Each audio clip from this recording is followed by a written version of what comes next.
बातमी नागपुरातून गुढीपाडव्याच्या नागपुरातही उत्साह पाहायला मिळतोय। उपराजधानीत भव्य शोभायात्रेचं आयोजन करण्यात आलंय।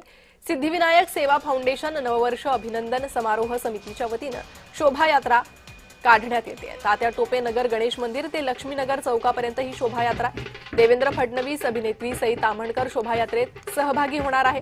लक्ष्मीनगर चौकात सामूहिक रामरक्षा पठणानं शोभायात्रेचा समारोप होईल।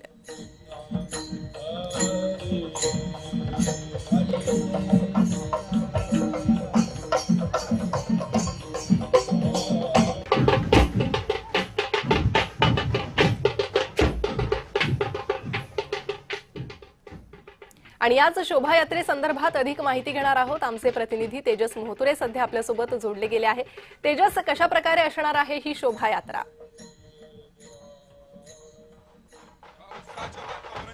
राजधानीत पाहायला मिळत आहे। लक्ष्मीनगर चौकात या ठिकाणी जर बघितलं असेल तर ढोल ताशा पथक आहे, जे पारंपरिक पद्धतीने वादन जे आहे ते या ठिकाणी सुरू आहे। आज नवीन वर्ष आणि नवीन वर्षाच्या सुरुवातीला जर बघितलं असेल तर ढोल ताशा पथकाकडून जे आहे ते संपूर्ण जे आहे ते या ठिकाणी जे आहे ते सलामी एका दिली जात आहे। यासोबत बघितलं असेल तर वेगवेगळ्या झाक्या ज्या आहेत त्या ठिकाणी पाहायला मिळत आहेत। महाराष्ट्राचे मुख्यमंत्री देवेंद्र फडणवीस यासोबत अभिनेत्री जे आहे साई ताम्हणकर जे आहे ते या संपूर्ण कार्यक्रमाला उपस्थित असणार आहे। आणि आपण जर बघितलं असेल तर या ठिकाणी जे आहे ते वेगवेगळे कला पथक सुद्धा आहेत, वेगवेगळे पारंपरिकता जे आहे ते दाखवत जे आहे एका अर्थाने या नवीन वर्षाच्या स्वागत करण्यासाठी तरुण आणि नागपूरकर एका अर्थाने सज्ज झाल्याचे चित्र सध्याच्या घडीला आपल्याला पाहायला मिळत आहे। एकूणच जर बघितलं असेल तर दरवर्षी जे आहे ते सिद्धिविनायक फाउंडेशन तर्फे नवीन वर्ष जे आहे ते उत्साहात साजरा केला जातो। यंदा सुद्धा जे आहे तो उत्साहात साजरा केला जात आहे। या ठिकाणी या परिसरात जर बघितलं असेल तर संपूर्ण जे आहे ते भगवे वातावरण एका अर्थानं झालेले आहे। संपूर्ण जे आहे ते भगवे पताके या ठिकाणी दिसत आहे। यासोबत जे आहे ते वेगवेगळे एका अर्थानं वेगवेगळे सामाजिक क्षेत्रातील लोक असतील, राजकीय क्षेत्रातील लोक सुद्धा या संपूर्ण कार्यक्रमात हजेरी लावत असतात। आणि या कार्यक्रमाला प्रामुख्याने जे आहे ते मुख्यमंत्री देवेंद्र फडणवीस असतात, कारण की हा त्यांच्या मतदारसंघाने त्या मतदारसंघात ते आवर्जून उपस्थित असतात। रामरक्षा पठण या ठिकाणी होणारा यासोबत जे आहे ते या वेगवेगळ्या झाकीच्या माध्यमातून जे आहे ते मराठी अस्मिता, मराठी संस्कृती या संपूर्ण अवलोकन जे आहे ते या संपूर्ण याच्यात होणार आहे। सई ताम्हणकर सुद्धा या ठिकाणी आहे। यासोबत जर बघितलं असेल तर वेगवेगळे झाक्या झाक्यामध्ये जर बघितलं असेल तर राम लक्ष्मण सीता याची सुद्धा झाकी आहे, उज्जैनचे महाकाल यांची सुद्धा झाकी आहे। अशा वेगवेगळ्या झाक्याच्या प्रदर्शन एका अर्थानं संपूर्ण या ठिकाणी दाखवले जात आहेत। यंदा जर बघितलं असेल तर राष्ट्रीय स्वयंसेवक संघाला जे आहे ते 100 वर्ष पूर्ण झालेले आहेत। या निमित्ताने जर बघितलं असेल तर संघ शक्ती युगे युगे अशा प्रकारचे होर्डिंग सुद्धा या ठिकाणी एकूणच दिसत आहेत। त्यामुळे एका अर्थाने एक उत्साहाचे वातावरण, मराठमोळा उत्साहाचे वातावरण या ठिकाणी लक्ष्मीनगर चौकामध्ये पाहायला मिळत आहे। अगदी तेजस, माहितीप्रमाणे मुख्यमंत्री देवेंद्र फडणवीसही या शोभायात्रेत सहभाग घेणार आहे। साधारण किती वेळेपर्यंत देवेंद्र फडणवीस या शोभायात्रेत येऊ शकतात? मुख्यमंत्री देवेंद्र फडणवीस जे आहेत ते रामरक्षा पठण या कार्यक्रमाला उपस्थित असणार आहेत। शोभायात्रा जे आहे ते सई ताम्हणकर जे आहेत ते या ठिकाणी आहेत आणि एका अर्थानं जे आहे ते नागरिकांचे, नागपूरकरांचे जे आहे ते एका अर्थानं अभिवादन स्वीकार करत आहेत। आपण जर बघितलं असेल तर प्रचंड या ठिकाणी जे आहे ते नागरिक आहेत, नागपूरकर जे आहेत ते उपस्थित आहेत। एकूणच त्यांच्या हातात असलेले झेंडे आणि मराठी अस्मितेचा असलेला आवाज एका अर्थानं दाखवण्याचा प्रयत्न एकूणच सुरू आहे। ज्या प्रकारे जर बघितलं तर राज्यात ज्या प्रकारे गुढीपाडवाचा उत्साह आहे तोच उत्साह जे आहे ते नागपुरात सुद्धा जे आहे ते पाहायला मिळत आहे। एकूणच जर बघितलं असेल तर संपूर्ण ढोल ताशा पथकातर्फे जे आहे ते या ठिकाणी जे आहे ते वादन सुरू आहेत आणि याच माध्यमातून एका अर्थानं जे आहे ते नवीन वर्षाचे जे शुभेच्छा जे आहेत ते देण्याचे एका अर्थानं प्रयत्न आपल्यासोबत आहे। आपल्यासोबत जर बघितलं असेल तर या ठिकाणी सई ताम्हणकर जे आहेत त्या मराठी अभिनेत्री आहेत, त्यांच्यासोबत आपण एका अर्थानं बोलण्याचा प्रयत्न करू। काय सांगाल एकूणच ज्या पद्धतीने आज नवीन वर्ष राज्यभरात उत्साहात साजरा केला जात आहे, काय एका अर्थानं नागपूरकरांना शुभेच्छा? नागपूरकरांना एवढं सांग की असेच संत्र्यासारखे गोड राहा आणि असंच प्रेम राहू द्या। एकूणच जर बघितलं असेल तर मराठी मोड, मराठी अस्मिता पुन्हा एका अर्थानं जपण्याचा प्रयत्न देशभरात सुरू आहे। हिंदुत्व एका अर्थाने हेच राष्ट्रीयत्वाचा सांगण्याचा प्रयत्न सुद्धा जे आहे ते राजकीय पुढाऱ्याकडनं आणि वेगवेगळ्या सामाजिक संघटनेकडून केलं जातं। आपण कसं बघतो? बघू शकता की बोलण्याच्या सहित अमन करण्याचा प्रयत्न करतो. एकूणच जर बघितलं असेल तर उत्साहाचं वातावरण जे आहे ते सध्या घडीला नागपुरात पाहायला मिळत आहे.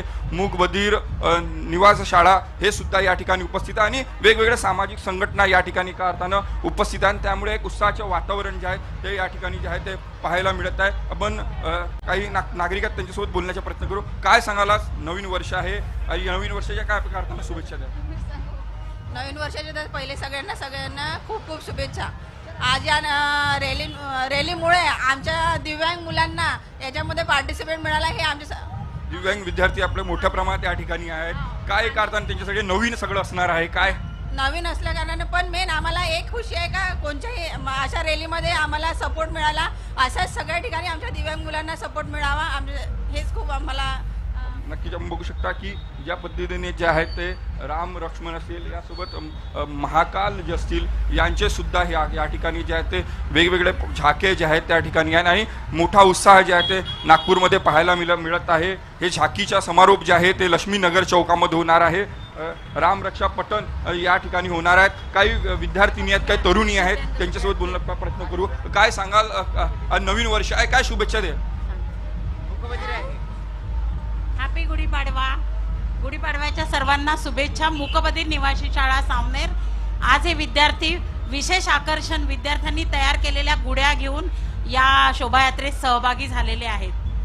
मूकबधीर हे विद्यार्थी आहेत. एका अर्थानं शुभेच्छा देण्याचा प्रयत्न जे आहेत ते विद्यार्थ्यांकडनं या संपूर्ण सुरू आहे. त्यांच्या हाताने बनवलेली हे संपूर्ण गुढी आहे आणि हेच गुढी जे आहे एका अर्थानं अस्मितीची असणार आहे यांच्यासाठी. त्यामुळे गुढीपाडव्याच्या निमित्त जे आहे ते संपूर्ण विद्यार्थी सुद्धा या शोभायात्रामध्ये जे आहे ते सामील आहेत. आपण जर बघितलं असेल तर मोठा उत्साह जे आहे सध्याच्या घडीला आपल्याला जे आहे ते पाहायला मिळत आहे. महाकाल जे आहे ते मोठ्या प्रमाणात यांची जी सुद्धा प्रतिमा या ठिकाणी पाहायला मिळत आहे. तुळजा भवानी याचे सुद्धा जे आहे ते मूर्ती म्हणजे चित्र जे आहे ते आपल्या या ठिकाणी पाहायला मिळतात. असे वेगवेगळे जे आहेत ते झाक्या या ठिकाणी जे आहे ते एकूणच जे आहे ते पाहायला मिळतात आणि एक उत्साहाचं वातावरण जे आहे ते पाहायला मिळतात. दरवर्षीप्रमाणे यंदा सुद्धा जे आहे ते नागपूरमध्ये जे आहे ते गुढीपाडव्याचा उत्साह जे आहे ते पाहायला मिळत आहे. नागपुरातील तात्या टोपे नगर गणेश मंदिर ते लक्ष्मीनगर चौकपर्यंत ही शोभायात्रा असणार आहे. यासोबत जर बघितलं असेल तर सिद्धिविनायक सेवा फाउंडेशन आणि नववर्ष अभिनंदन समारोह समितीच्या वतीनं हे दरवर्षी अशा शोभायात्रेचे आयोजन जे आहे ते करण्यात येत असते. यंदा सुद्धा अशा प्रकारचे आयोजन जे आहे ते केलं गेलेलं आहे आणि मोठा उत्साह एका हाताने या ठिकाणी पाहायला मिळत आहे. एक वेगळं या संपूर्ण झाकीमध्ये आपल्याला पाहायला मिळणार आहे ते म्हणजे संघ शक्ती युगे युगे अशा प्रकारचे जे आहे ते स्लोगन पाहायला मिळतात. राष्ट्रीय स्वयंसेवक संघाला जे आहे ते 100 वर्ष पूर्ण झालेले आहेत आणि त्याच निमित्ताने जे आहे ते नागपूरमध्ये सुद्धा त्या झाकीचे एका अर्थानं प्रदर्शन होणार आहे. कारण की या नागपूरमधूनच जे आहे ते संघाची जी आहे ती स्थापना झाली आणि या निमित्ताने जे आहे ते 100 वर्ष जे आहे संघाला होत आहे. आज स्वतः मोहन भागवत असतील, मुख्यमंत्री देवेंद्र फडणवीस असतील, केंद्रीय मंत्री नितीन गडकरी तिघही जे आहेत ते एका कार्यक्रमात जे आहेत ते उपस्थित असणार आहेत. तरुण भारत या वर्तमानपत्राचे जे आहे ते 100 वर्ष पूर्ण होतात त्या कार्यक्रमात असणार आहेत आणि त्यामुळे मुख्यमंत्री स्वतः जे आहे ते या संपूर्ण कार्यक्रमात जे आहे ते उपस्थित असणार आहेत आणि एक वेगळं वातावरण, एक उत्साहाचं वातावरण जे असणार आहे. उत्साहाचं वातावरण नक्कीच तेजस सध्या नागपुरात पाहायला मिळतंय आणि या संदर्भातील अधिक माहिती घेण्यासाठी आणि या शोभायात्रेवर लक्ष ठेवून आपण असणारच आहे. तुर्तास धन्यवाद तुम्ही दिलेल्या या सविस्तर माहितीसाठी.